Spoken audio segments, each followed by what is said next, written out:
आपकी तालियों के अपने इंतहाई मोअज़्ज़िज़ मदद अली सिद्दीकी से गुज़ारिश करता हूँ। हुन हर मौज़ू ते कलम खयो आहे। हाणे हीअ जेको संदसि किताबु आहे ख़ाकनि जो, ख़ाका हिकु ॾाढी ॾुखी सिंफ़ आहे। सिंधीअ में अब्दुल कादिर जुणेजे, तारिक अशरफ तमामु सुठा ख़ाका लिखिया।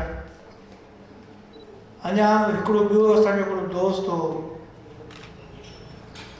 जेको रसूल परीअ साहिब सां गॾु, हुन परीअ साहिब ते सुहिणे में हिकिड़ो कालम लिखियो हो, मूंखे अञा ताईं विसरी कोन सघियो आहे। उन नालो लाल हो ऐं शहदादकोट जो रहवासी हो, कामरेड हो। सो हिन में जॾहिं मूं ख़ाका पढ़िया पे त मूंखे महसूसु थियो त हीअ हिकिड़ा कामयाबु ख़ाका आहिनि। ख़ाकनि में ऐं मज़मून में फ़र्क़ु हूंदो आहे, उहो हिन बहितरीनु फ़र्क़ु पाण में हिन में ज़ाहिर करे ॾेखारियो आहे त ख़ाको छा हूंदो आहे। ऐं वॾी ॻाल्हि त जिन माण्हुनि खे हुन ॾिठो तंहिं ते बि लिखियो अथसि, जिन खे न ॾिठई तिन बाबति बि लिखियो अथसि। मिसाल तौरु मुहिउद्दीन इब्न अरबी आहे, तमामु वॾो नालो आहे। साईं मोहम्मद खट्टी असीं कोन सुञाणूं, पर हू सुञाणे थो ऐं हुनखे हुन ट्रिब्यूट पेश कयो आहे। सचल झंझी साहिबु कामेड़ जामसाकी उस्ताद हो, असां ॾिठो। इहा हिकु सुठी रवायत आहे, जुमन दरबदर आहे। ऐं वॾी ॻाल्हि त मिसकीन जहां ख़ान खोसो आहे, जेको असां खां सफ़ा विसरी वियो आहे। मूंखे यादि आहे डॉक्टर साहिबु, असीं हैदराबाद में रहंदा हुआसीं। असांजे घर जे पासे में मोहम्मद झिंझ पंहिंजो रहंदो हो, मोहम्मद बख्श मजनू साहिबु मैजिस्ट्रेट हूंदो हो। उन वटि इहो हिकु पोड़ो माण्हू ईंदो हो, हथ में लठ, कच्छ में अख़बारूं, रहंदो निज़ामाणी होटल में हो। मानी मजनू साहिबु वटि खाईंदो हो। पोइ जॾहिं हुन खां मुंहिंजो भाउ पुछंदो त साईं कहिड़ो ख़बर, थर जो कहिड़ो हाल आहे, चवंदो मिसकीन अव्हांखे छा ॿुधाए, थरी माण्हू वॾे अज़ाब में आहिनि।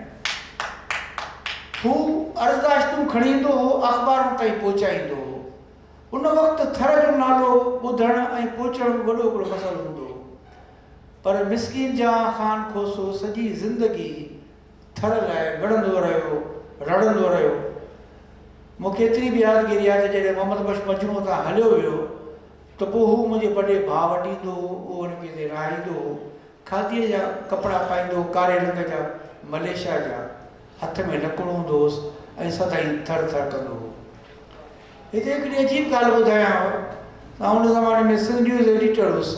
ख़बर पई त मिसकीन दिमाग़ी तवाज़ुन विञाए चुको आहे। आउं हुनखे जॾहिं पुछण में सिविल अस्पताल में त उहो लावारिस थियो पियो हो ऐं न सुञाणंदो हो, न कंहिंखे ईअं पाण में पियो ॻाल्हाईंदो हो। कुझु ॾींहंनि खां पोइ हू गुज़ारे वियो। आउं तव्हांखे यकीन ॾियारियां त हुनजो लाश उते लावारिस थी मुर्दाखाने में रखियो वियो, छाकाणि त हुनजे पुटु हो ई कोन ऐं कंहिं वटि पैसा ई कोन हुआ जो लाश थरपार करे पहुचाए। पोइ डॉक्टर आलमाणी खे चयोसीं कुझु मिड़ई हिमत करे उहो लाश उते थरपार करे पहुचाए वियो। अव्हांखे शाबस जे जो तव्हां मिसकिन खे यादि कयोसीं।